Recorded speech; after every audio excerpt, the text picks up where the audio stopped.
Welcome to the Big Biz Show.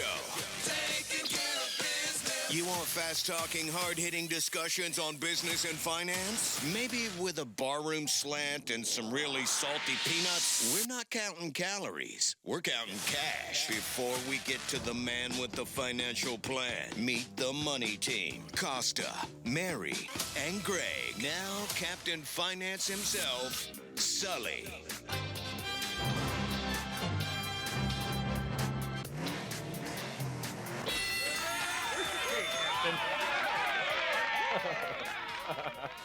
I was looking at a picture of me at 5 years old yesterday when I had pajama pants on, cowboy boots on, wrong feet, and a towel cape on a big wheel. Yeah. You can't teach that.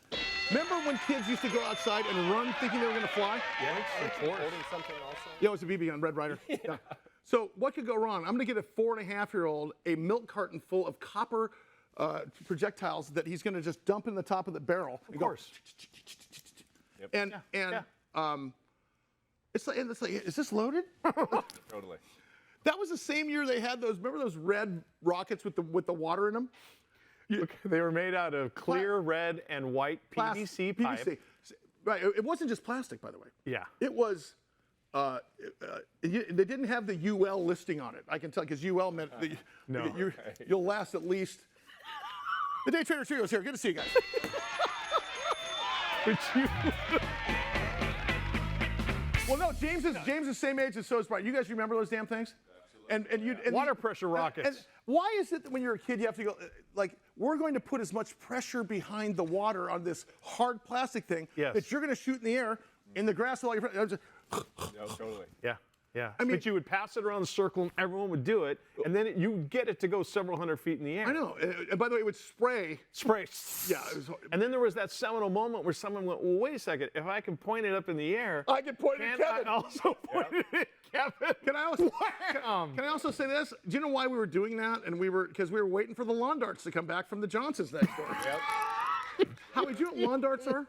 I'm sitting here thinking, and Instagram's this big dangerous thing. You guys you had weapons. That's actually a very valid point. No, can I tell you the most lethal weapon in our childhood was? Drinking out of the hose. What are you talking about? I'm sorry, Greg. Did you have a rough childhood? The toughest. Warm water first. Wow. Okay, I'll just leave it right there. The most dangerous thing in our life was not Bagel glass or the spare refrigerator in the backyard that Grandpa put out there. Nope. It was the slip and slide with a brass sprinkler head. You know what I'm talking about?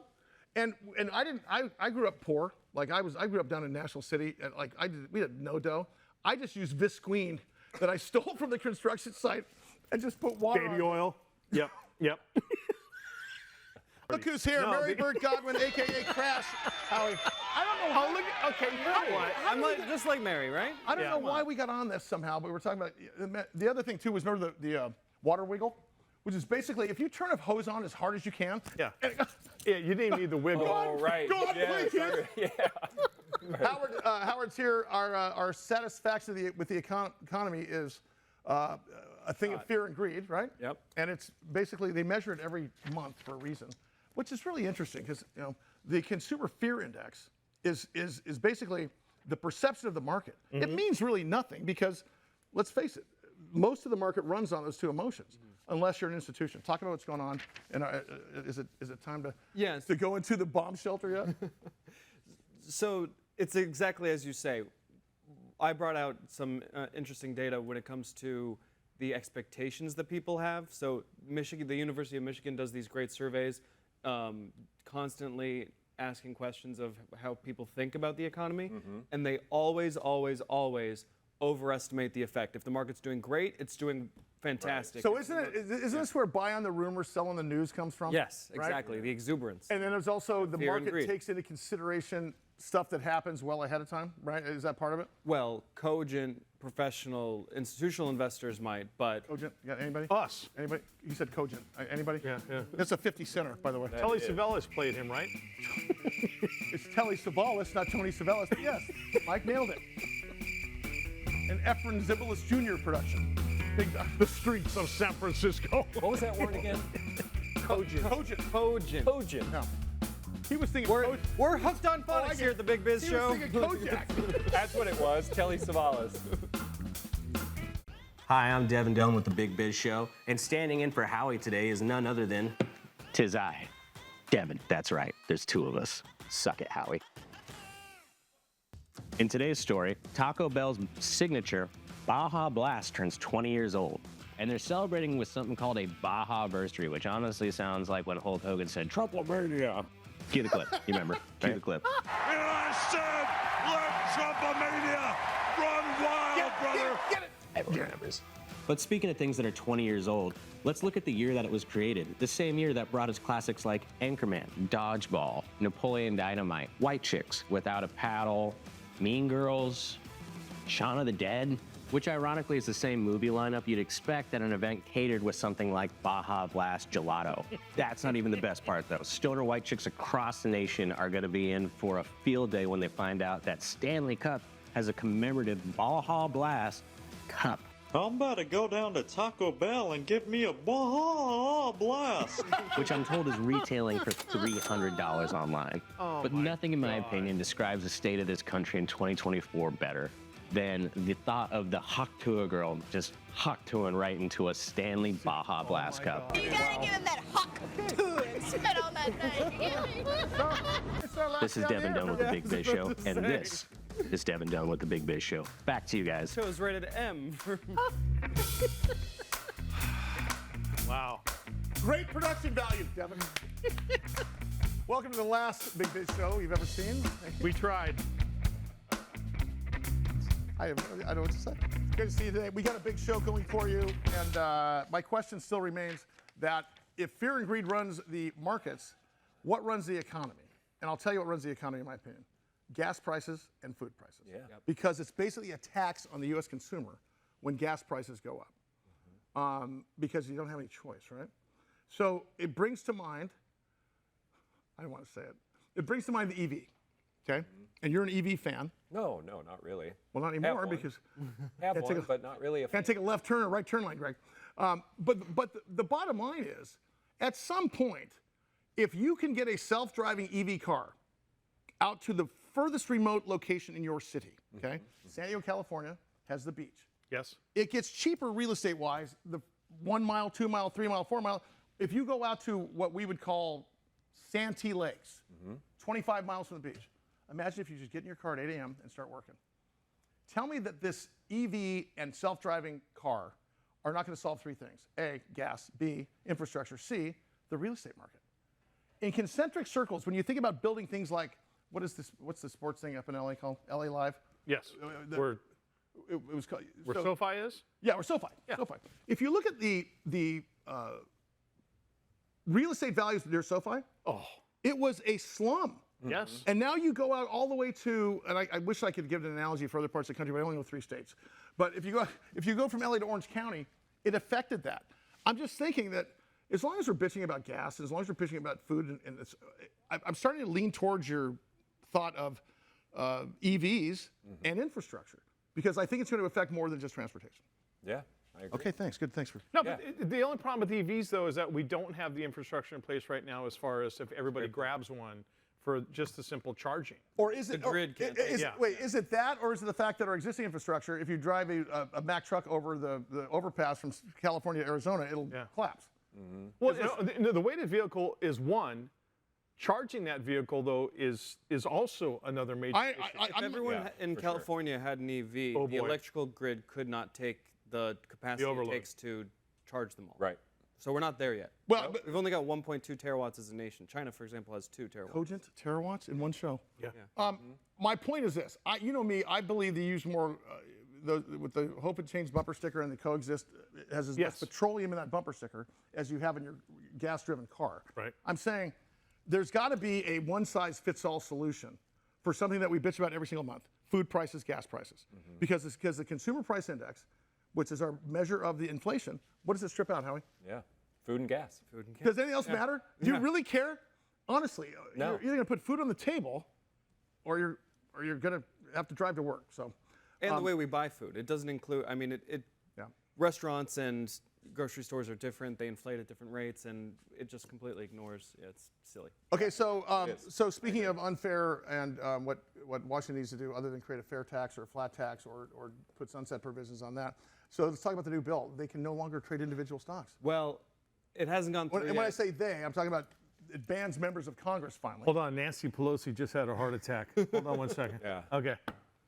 So it's been in both houses separately for a couple of years, but it's finally gaining traction. It went out of committee in the Senate. So there's going to be a conference committee bill on a congressional ban on individual stock trading. So you're on the infrastructure committee in the House, and you buy, a bunch of infrastructure stocks. That's Because we're doing a deal with McDonnell Douglas with China. Yeah, exactly. exactly. Yeah. But can I ask you this? Do you care? Like, do you care? I just want term limits. I mean, that's all I want. Well, of course. Limit them to one term. And that's another. Of course, that's another. It solves everything, by the way. Right. One and done. We don't have to talk about this if they only have one term. But the stock thing though, do you really care? It does. I care about it because if someone is making millions and millions of dollars with that insider information that they're getting, yet they're telling me, well, this is the reason why your neighborhood doesn't have X, Y, and Z, or we can't do this, we can't do that, or hey, we feel your pain, we know what you're going through. That's what pisses me off the most. So let me ask you this: if sin is sin, okay, if they steal from you, whether it's $1 or $50, it's still stealing, right? Sure. Yep. What you're describing is what they do every day anyway. They do one thing and say another. Why is it worse? And by the way, Well, I'd rather have $1 stolen from me than 1,000. By the way. I think the real issue here is it's not so much that it's hypocritical. It's the fact that you really can't. Like Martha Stewart went to jail for stupid inside information as an example. Yeah. These guys are manipulating stock markets Totally. by doing so. I think that's a big piece. It's an unfair playing field. Yeah. Is what it is. It's interesting because in the executive branch, this works differently. H.W. Bush, back in the 90s, signed a law that said if you move into the cabinet and you sell stock, you don't have to pay anything. If you're Jamie Dimon and you have a pile of J.P. Morgan stock, you're not going to want to become Treasury Secretary. because right. Because of the tax burden. So we'll just defer that for you. What And is if you die, you never pay the stock. What is interesting is when they passed the law to allow Congress members to buy and sell stocks based upon nothing, they could do it whenever they wanted to. Yeah. They also passed a law called the Innocent Spouse Law. You know what innocent spouse law is? I'm assuming a spouse can It's in- trade. it's It in- means that They're if the assumed husband innocent. or the wife Named after Paul Pelosi. it means if the husband or the wife were handling financial it means if the husband or the wife were handling financial issues in the house, like tax filings, Yep. and the other spouse didn't know that they hadn't filed in 7 years, they're off the hook. Now, I'm Seems sorry, to hold on make a second. sense. Is that your mom? It's Yep. Paul. I paid that. It's not my phone, by the way. But long story short, I'm going to say this. There's a thing called sunset provisions that we need to start talking about here. Yep. But it ain't going anywhere. And so it's what I was talking about yesterday. You guys were bitching about $3.50 gas 18 months ago. Now, I guarantee you, at least one of us in this room has paid $5 for gas this week. Yep. Because we're used to it. So what's the answer? Is the answer that we just Well, I'm going to take the other side. I mean, Mike's very reasonable, but I think that we need smart people in Congress, and they usually have investments, and you don't want to discourage people from running. And we already have insider trading laws. We just need to beef up, the FBI or the relevant Well, I mean, agency my answer to that is how's that war on drugs investigating going? them. I mean, Like how's that war on underage drinking going? yeah, I'm just We saying have the laws in laws place. exist for insider trading if they're doing it badly. Well, I mean, this would just stop individual stocks being traded. Okay, so the 800-pound gorilla in the room is this. Yeah. It goes into how do you solve this whole thing? And I agree with you. It's term limits. Yeah. 6 years for president, 4 years for Congress, one and done, because they spend half their time doing what when they're working Yeah, out? raising money. Raising money and getting reelected. Totally. Yeah. And I believe, and you guys can tell me if I'm wrong, I think that would get rid of the lobby. In other words, you couldn't be bought. Sorry, man, I'm only here for 1 year. No, totally. Right? It would at least recycle it. You wouldn't have a guy. If I have something on you in By the way, 1985, you do. which I do, by the way, guess what? I still have it, and you're still in Congress in 2005. I still got you, Exactly. right? I still own you. So here's the problem with all these conversations. You have to think about in terms of the stock market and the economy, which are two different things, as what is the most accessible low-hanging fruit that could make a change? And I would argue it is the tax code, the 71,000-page tax code, which is roughly a 5-story building of paper. And right now, McDonald's and Target and Walmart can take advantage of that tax code, okay? Yep. And if they do so, they can pay no taxes. It's called tax avoidance, not illegal. So if you could resolve the tax issue, you could resolve the economy. Well, I'm on a soapbox today. Sully for president. Take it out of here. Yeah, but okay, but how does that affect quickly all the people that those mega conglomerates employ in the United States of America? They're trying to beat the tax code every year, just like the corporations are. Right, Don't you but- take as many deductions as you can? Yeah, of course they do. But if we really start nailing the McDonald's of the world, then they in turn are going to say, well, we can't Like, hire this as is many because you people. like to defend McDonald's. Come on, give me. I just want my French fries, man. I have skeletons in my closet of cows. Yeah. Mike Taylor is here. He's an investment professional. He's going to tell us what's right and what's wrong. We'll see you in a second. Big Biz Show. Teased it up. I like it. Sorry. Nailed it.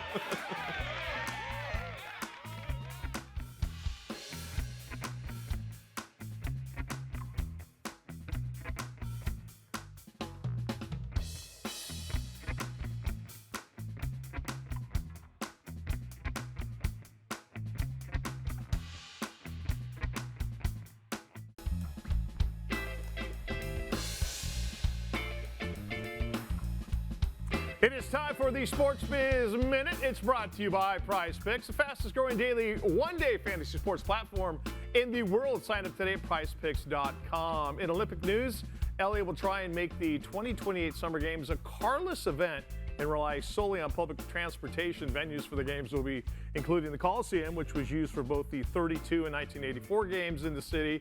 Venues are around the LA region, although softball and canoe slalom events will be staged in Oklahoma City, over 1,200 miles away, to keep costs under control. They're referring to Oklahoma City now as East LA. In golf, Topgolf Callaway Brands is conducting a strategic review of Topgolf, including potential spinoff of the driving range entertainment venue. Company president Chip Brewer, parents didn't want to name him Putt. He's their chief executive. He has expressed his disappointment at Topgolf's performance, confirmed in the company's earnings report for the second quarter that various options were being explored in order for the business to achieve profitability. Finally, in NFL news, season kickoff is coming up on September 5th and 6th with special Thursday and Friday opening nights. The Ravens will host the Chiefs Thursday night, and then on Friday night, the Eagles and Packers tangle in Brazil. Yeah. The country best known for waxing and illegal organ harvesting, they're hosting an NFL season opener. That is your Sports Biz Minute, brought to you by Prize Picks, the fastest growing one-day fantasy platform in the world. Sign up today at prizepicks.com. Once again, here's Sully. What could go wrong? Love the Brazilian. Have we talked about the NFL 22-year-olds and millionaires lately? In Vegas. How's that Raiders thing going? Is it good? They're getting a handle on it. Do you know why? Because, and I will tell you this, and this is a segue into this, is that of all the stadiums in the NFL, you've got, well, you don't have San Diego. Hold on. Cleared up here. Of all the stadiums, guess who has the best food in all of the stadiums in the NFL? Vegas. Vegas. So, in the light of Vegas, Kendrick Minton's here. He is from Joint Smoke. Don't get that wrong. Joint Smoke Barbecue here in San Diego, and he's brought us some lunch. Buddy, I got to tell you, first of all, it smells fantastic. I have to ask you, how'd you get in the business? Does it? I mean, how do you get into the barbecue business? Because you know what? Where I'm sitting, you're retired. I mean, who doesn't want to do that? Get up in the morning. You know, honestly, how it all started is growing up around it, of course, and being around it. But I never knew that was what I was going to do, right? You know what I mean? Until, speaking of Vegas. It's funny, me and Mike still don't know what we're doing. And speaking of Vegas, until me and my wife moved to Vegas back in 2005, and I had a lot of time on my hands. And all of a sudden, got a bunch of friends from Hawaii, all chefs, and we would stay up at, we wouldn't start partying until, say, 7 o'clock until 7. I want to hear, hold on, this is some music on. This sounds good. Yeah. I kind of feel like the weekend. Yeah, so we would start at 7 p.m. They get off work, and they all come over, and we just cook things and try different things. Wait a second. A bunch of friends got together and started cooking. Yes. And you said, this is what I'm doing for a living. That's a license to steal. Who doesn't want to have that life? Yeah. But didn't I know it at that point, though? You know, That's even better. until they start raving about the food, like the barbecue. So Yeah. I'm cooking ribs, and I buy this charbroil smoker, $99. Charbroil Smoker is his gang name, by the way. Oh, okay. From Smith's. Okay. Set it up and start smoking, offset it. I say, man, I'm gonna do these ribs. Okay, wait a second. So what we do is, do we grill or do we barbecue? It all depends on what you're doing. Most of us. excuse No. Please take it away. No. Well, it depends there, Nami. No. Barbecuing, that's barbecue. Well, that's smoking, though. Low and slow for Low and hours. slow is so, all right. barbecuing. Low and slow for It hours. would have been an easier question. What's the difference? Because there is a difference. Grilling is hot and fast, pretty Yes. much. You know what I mean? Barbecuing is low and slow. So you got to have patience and time. Speaking of hot and fast, Yeah. how we can't drive. Go ahead.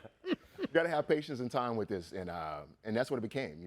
7 hours and making a dry rub. 7 hours. Well, this is a 7-hour smoke right here. Okay. But brisket is my main point of interest. That I do. Talk about it. Okay, so and you're getting into Mike's area here because when you think about barbecue, okay, and I'm like, baby backs are my kryptonite, right? Are you barbecue at all? Love it. Okay. So, but if you've ever tried brisket, it's geez, Mike's tearing up. What's the difference, Mike? It's pretty great. Well, is that tri-tip or brisket? This is short rib. Oh, it is. Oh, short rib. He's talking dirty on the show. If you ever have beef bones, we call them beef bones in the barbecue world, right? So all this is without the bone. So I found the boneless, and I said, I'm gonna perfect this tonight. You know what I mean? What? So I did a 7-8 hour smoke on this, and I haven't even tried it yet, guys. So. Do you? So Hold on. you're dry rubbing it beforehand. Oh, absolutely. How long are you waiting for it to set up, like in the fridge or whatever? Or you don't set it up in the fridge. Once you take it out, you put the dry rub on it. You got about an hour, Okay. hour and a half for it to come to room temp. Sure. You want Okay, to cook room beef temp. or any kind of barbecue at room temp. You know what I mean? So the smoker don't work so hard to kick the cold out of the meat. Can you I know what ask, mean? how, Yes. how personal or skill-based is this? I mean, what is the difference between me, who's going to give you raw or burnt meat, and then you? I think you answered the question. Yeah. Time- No, because time you were and talking patience. before, and you said, you can't do this at scale. It's got to be very personal. So how? Time and patience. Yeah. And you got to have a soul for it. You know what I mean? My soul I can't be on the phone was for more than built for 30 this, seconds. you know what I mean? couldn't do it. And I didn't know it. You know what I Yeah. mean? It's a gift that I didn't know until later on in life that I was able to start knowing about gifts that we've been like blessed with through religion of God or whatever. You know what I mean? And this is what it came Kendrick, down I got to. a question And for it comes to me naturally. Yeah. So you're a retail or do you have a shop? Don't have a shop, so I do all pop-ups. So all pop-ups. And this is a new gig economy. Talk about great this. model. So this is the way that you get into business without all of the overhead, correct? Without all the overhead, and I can keep my quality super high. You know what I mean? So without having a lot of overhead, without having a lot of people touch my food and different things like that. And I got a number that I like to hit. You know what I'm saying? Like so, as far as quality-wise, you know what I mean? The way I'm set up, I can do 75 to 100 people. You know what I mean? And that's based On a pop-up? On a pop-up. Wow. Easily. Okay, wait a second. The smoker, are you towing a smoker everywhere you go? I'm touring a smoker, but I have a small smoker. You know what I mean? That I do right now, and that's what keep my quality levels high as far as to the numbers that I serve. So it truly is people at. small batch. I got a question for you. Scalability creates wealth. If you could do this 75 to 100 people in San Diego, could you teach other people that you trusted to do it in East LA, which is somewhere in Oklahoma? And could you scale it in other states if you, or is that too close to a franchised McDonald's operation? I think absolutely you could, but the thing of it is like you got to believe in the people that you're training, right? They got to have the same soul, the same passion, things like that. Because they can say, yeah, I want to do this, but then they take shortcuts, and I can't. I think you handle should that. train every employee in the country. You can't lose any Yeah, I can't quality handle that. for. So my that's thing just- is if I throw out a product and it's not where it needs to be, and I'm serving people, I will throw it away because Do you know what's crazy? It's not You up hear- to quality, up to my quality. Let me tell you my what- standards. That's right. So, In 30 years, I've interviewed almost every major CEO you've heard of. And I'll tell you the ones that are successful are not doing it for the money. And that's the thing that is special about you. I would say that. Since we're givers and we do it for the children, can we test it? Absolutely. Mike, get in there and test put it. that in Find front a of us. way. Yeah, please. Kendrick, will you come back with us at some point? absolutely. We'll give you as much exposure as we can. I think you need to start mailing this stuff out because there's going to be people in New York City tonight. God. Grab They're going to this. want to have some of your stuff. and that is my homemade sauce as well. Yep. Oh, man. Look at the smoke ring. We're done. It just Walking off crumbles. stuff. Look at this. That's right. Here, Mark. That's awesome. Holy crap. Sorry, vegans. Yeah. We'll do tofu next week. Absolutely. Man, that's so good.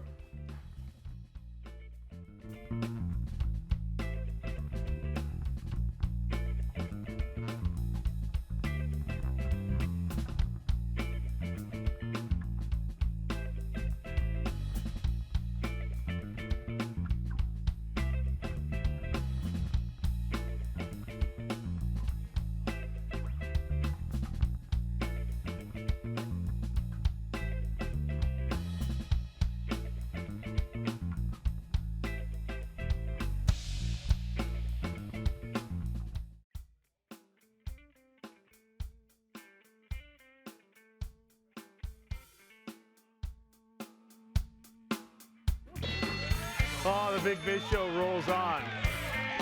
Glad you guys are with us today. Another great show from the Loft 100 studios. Thanks for being along for this ride. I am Costa. That is Greg Todorov, our executive producer. And you just had your hands on your hips. Day Trader Trio, ladies and gentlemen. Good to see you guys over there. Best ever. 5 Grammys, 4 Tonys, and a restraining order. You guys are doing great. And an expired Costco card. We were talking about something on the. What were we talking about on the break? We were laughing at something on the break. Surfing? We were talking about surfing deaths, so that wasn't laughable. Okay, that was like last Wednesday. Sorry. Wardrobe malfunction. Do you have a memory therapy? Steve Brady, of course, the CEO of Tempest Therapeutics with us, TPST. Yeah, I'm talking about today. Wardrobe malfunction. Wardrobe malfunction. Yeah. I borrowed your shirt to go to the rodeo, and it popped some buttons. Have you ever 10 pounds in a 5-pound bag? Yes, exactly. But can I ask you this? Do you so we're going to talk about liver cancer in a minute, which could have been avoided, Mike. I'm sorry, Mike. It's okay. My question for you is, when do you have stores that you shop in? I mean, are you a Nordstrom guy? Because I'm an Amazon guy. If it's blue and the other thing's blue, I'm blue. Beautiful. Like, there is no style here. My wife is for me, a Nordstrom anniversary or half yearly sell. Other than that, we are website folk. You are. Or the Ascot shop in La Jolla, California. Can I tell you this? Can I tell you this? Can I ask this? So, do you have certain clothing that you won't put in the washer and dryer? Yes. Dry cleaning only. Is it because of maybe the extra helping? Maybe. Okay, I'm just checking. I'm just asking. Red Bear. Okay. Can we talk about? I want to talk about something serious.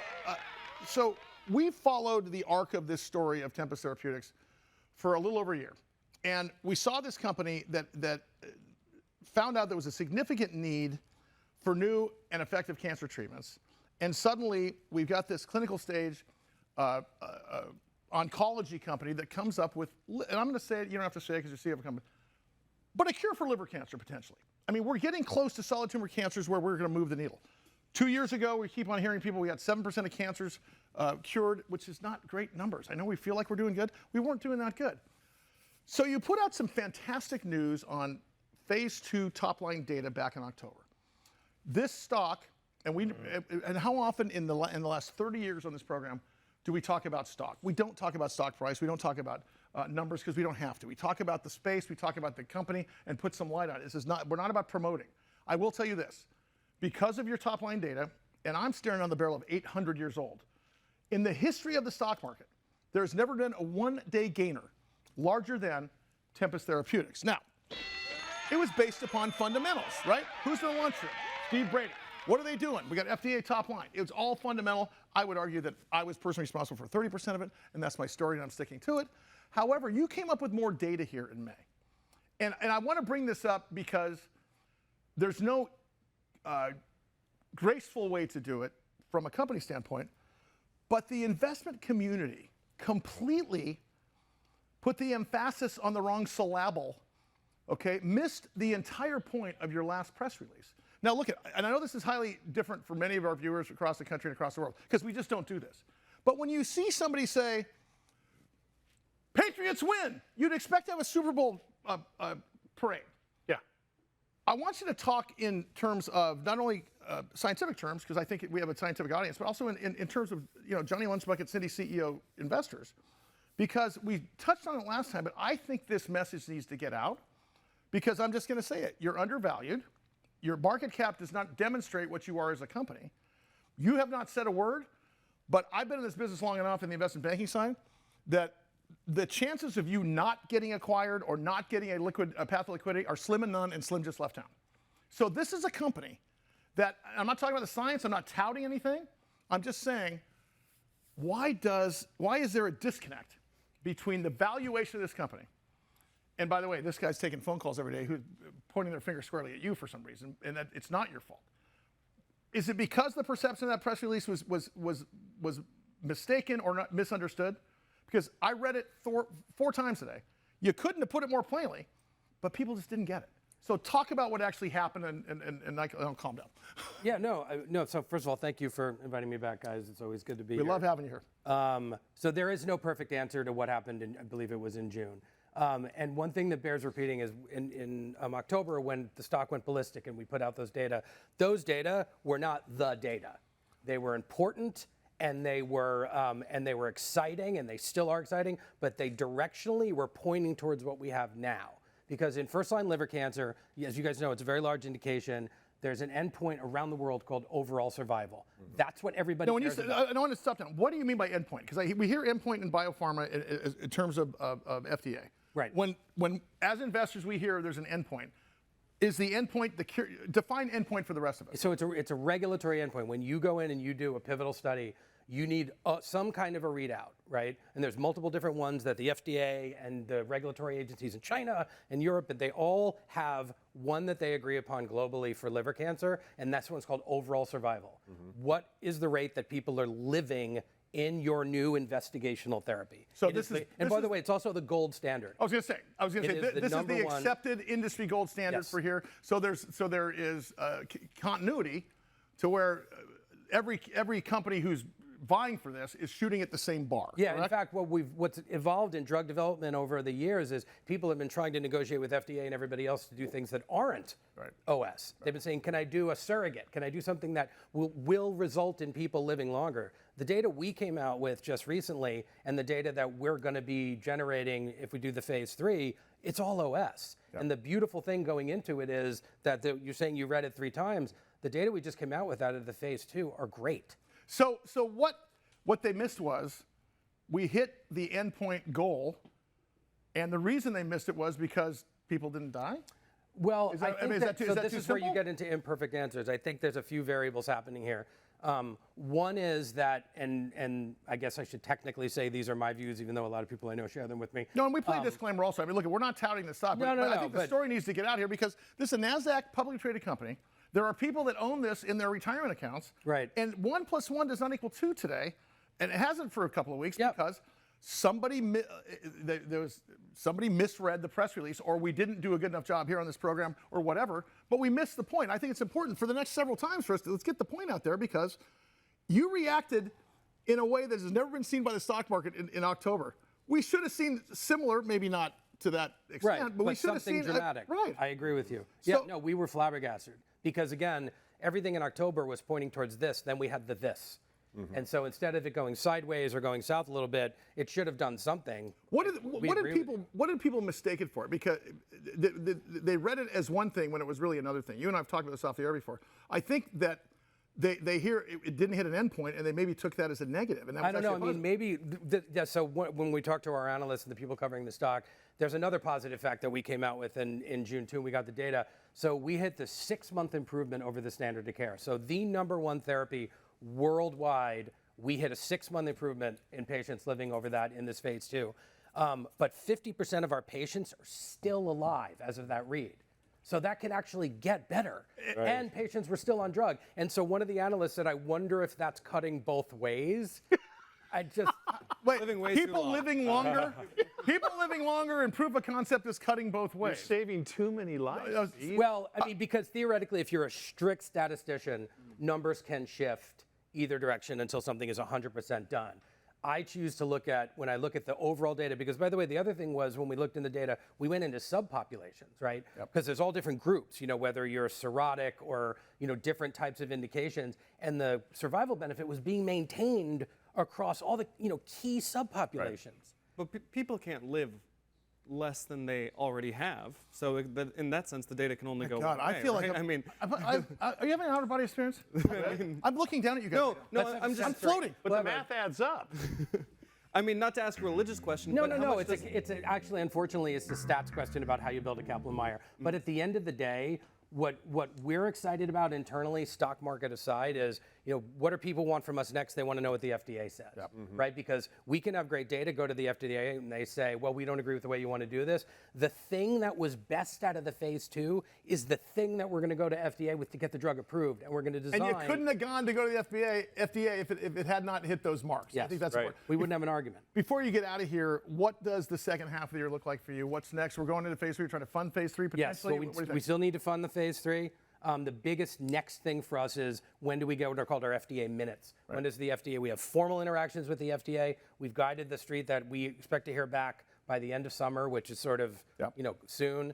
And what that does is it removes risk. That tells everybody, okay, now I know what the FDA agreed with, what they didn't, and what you guys are going to do, and how long it's going to take, and all that good stuff. Steve Brady, it's always great to have you back here. And by the way, folks, for our Bloomberg audience, you'll see a special with Steve Brady tonight, and again coming up in a couple of weeks, of course, because they just like to have him just talk to Mary. I'm not allowed on the set, by the way. Not. Steve Brady, Tempest Therapeutics. TPST. Go read the damn press release again. There's a really good baseline in 46 and 2. Oh, okay. Don't you love when CEOs of public companies are really hippies, like baseline, like the Nike guy, Phil Knight. Phil Knight. See you in a minute.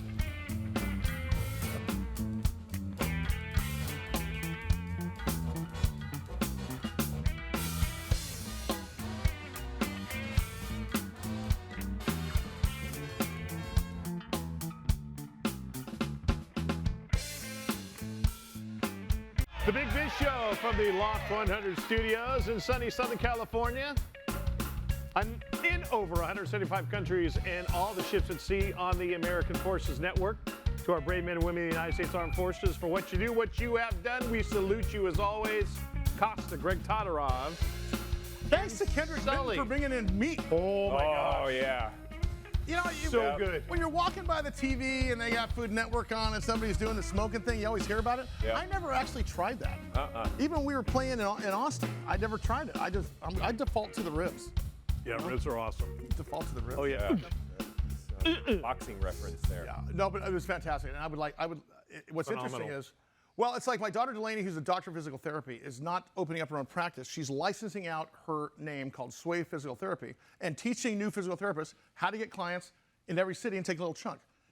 That's a pop-up business. Yeah. It's the new, I don't want to say it's a gig economy because it's a little more than that. Yeah. But if this guy can feed 100 people in San Diego or LA, he can feed 100 people in New York. Oh, of course. The problem is we don't have standards. He has standards. Exactly. Right? So yeah, he said you get someone cutting the corners going, well, you know, Kendrick does this with his rub, but I'll just use this, and it's like it's not the same. Yeah, I'm not going to use his barbecue sauce. I'm going to buy Chris and Pitt's because it's 50. Kraft. What is your favorite barbecue sauce? Because you are having for dinner tonight, right? You know exactly where you're going to find the barbecue the second we leave. It is it's a Carolina mustard. It literally comes in a white. You're a bottle. mustard guy? I like Carolina vinegary mustard barbecue. Do you have that much of an opinion? No, not really. Ketchup, little ketchup, and some brown sugar. Okay, what do you like? You like heavy Texas? No. What's heavy Texas? Heavy Texas? Well, heavy. Yeah. So that's pretty good. Are you guys barbecue on connoisseurs? Do you have an opinion on this? Is there a brand name? Because I have the brand name. No brand name, but I'll eat it. Yes. Okay. Yep. There is a barbecue sauce company. Okay. That is called Noni's. Ooh. And so, and by the way, they have it like Ralph's or whatever, but it's at the bottom shelf. Okay. And you know what? I drink a bottle every day on the way home. Right. Ron Makunda is the founder and CEO of IGC Pharma Incorporated. Their stock symbol is IGC, of course. This is an interesting company because they're talking about THC-based, speaking about smoking, yes, THC-based treatment under investigation for FDA trials for Alzheimer's disease. And every time he comes on the air, he makes some more noise about it with respect to our viewers and such. So we thought we'd have him back again because we need to know how it works. And it's a very specific piece of Alzheimer's that he talks about. Welcome to the program, Ram. How are you? Doing well, Sully. Thank you. Thank you for having me on again. I've got a question because we got emails about it last time. You know, obviously you have a therapy that treats agitation in Alzheimer's disease. But how does it exactly work? I mean, what is it, when you hear about, and I realize this isn't CBD, it's THC, but when you hear about cannabinoids, they attach to other cannabinoids in our bodies and so on and so forth. What's the mechanism that makes this work? So that's a very interesting question. THC, as you know, is psychoactive. And in higher doses, you get high, you get dizzy, there's all kinds of things that happen. But in very, very low doses, ultra low doses, when we're talking about 1.5, 2.5 milligrams, per milliliter, very low doses, it does something that's quite surprising. It promotes neurogenesis, meaning that it actually promotes the growth of neurons. It increases mitochondrial output, so it makes cells more efficient. And it's non-toxic to neurons. And what we were able to show is that in many of the studies that are on cell lines very specific to Alzheimer's, that it actually clears one of the two hallmarks of Alzheimer's, which is beta amyloid plaque. So at ultra low doses, it clears plaque from the brain, and we were able to show this even in a mouse model of Alzheimer's. And what we've done now, so that mechanism of action is related to neuroinflammation, so reduction in neuroinflammation, and also rebalancing the neurotransmitters that are imbalanced because of the disease. So that's sort of the mechanism of action at very, very low doses. Now, of course, at higher doses, it does something completely different. So THC is biphasic. Ram, as far as somebody who's just been diagnosed with Alzheimer's versus somebody who's had it for a long time, unfortunately, does it help one of those other people better? You know, that's a good question. We're still investigating that, whether this is more for advanced Alzheimer's, where in your brain you have a lot of beta amyloid buildup, and you also have another protein called tau, which also breaks down and that kills the neuron from within. So two things happen in Alzheimer's. One is that there are these plaque deposits between neurons, which cut off the circuitry or the communication between neurons. And the other is tangles, which kill the neuron from within. So at later stages of Alzheimer's, this tauopathy or this tau, the tangles start to become more and more and more, and neurons are killed, and then your brain actually shrinks in size. So that's for more moderate to advanced Alzheimer's. In the early stages of Alzheimer's, what you have is beta amyloid being built up or the plaque buildup, but the plaque buildup doesn't really start to impact memory until the tau also starts to disintegrate. So this particular medication, you know, is it good for early or is it good for late is a very good question. We're still investigating that, but we think that it's a very good early medication, that it can actually be used in the early stages of Alzheimer's. Ram Makunda, the founder CEO of IGC Pharma Incorporated, ticker symbol IGC. Hey, Ram, so we're talking about all this wonderful medicine outcomes and what it does, but you guys are actually proving it up because we've got top line phase 2 and so on and so forth. Talk about the data that's coming out. Sure, that's very good. So we do have phase 2 top line interim results, and the interim results, what they show is that it dramatically decreases certain neuropsychiatric symptoms that are associated with Alzheimer's. For example, it decreases agitation. And agitation in Alzheimer's is a chronic, you know, it's not a agitation because there's road rage, someone did something and you got mad. That's part of agitation, but agitation is defined as physical agitation, verbal agitation. You know, disrobing is part of the. I think me and Mike might have it. I have a question, Ram, before we let you out here today. Is there any preventative indication in this, or is this something to be taken, you know, in the acute phase? Because obviously, we're hearing more about this in the news every day. So obviously, you got to ask the question: is there any preventative, and is it useful in any other indications? So we think it's preventative. I think it's something that can be started when you're, you know, late 40s, 50s, where if you get beta amyloid buildup in your brain, not everyone does. So if beta amyloid starts to build up in your brain, then this could be an early medication that can be used. So that's something that we still have to prove out through clinical trials, but that's one of the things that we're aiming to show. We got to get you in studio, man. We get to talk to you about it. You're doing good work here. Ram Makunda, founder and CEO of a company called IGC Pharma. Stock symbol IGC, as it were. You know anybody in your family has Alzheimer's? Yes. That is a tragic thing. Oh, it's awful. It's like they're going to the sunset. It's in the sundowner syndrome. You know, I thought of that. Apparently I didn't. No.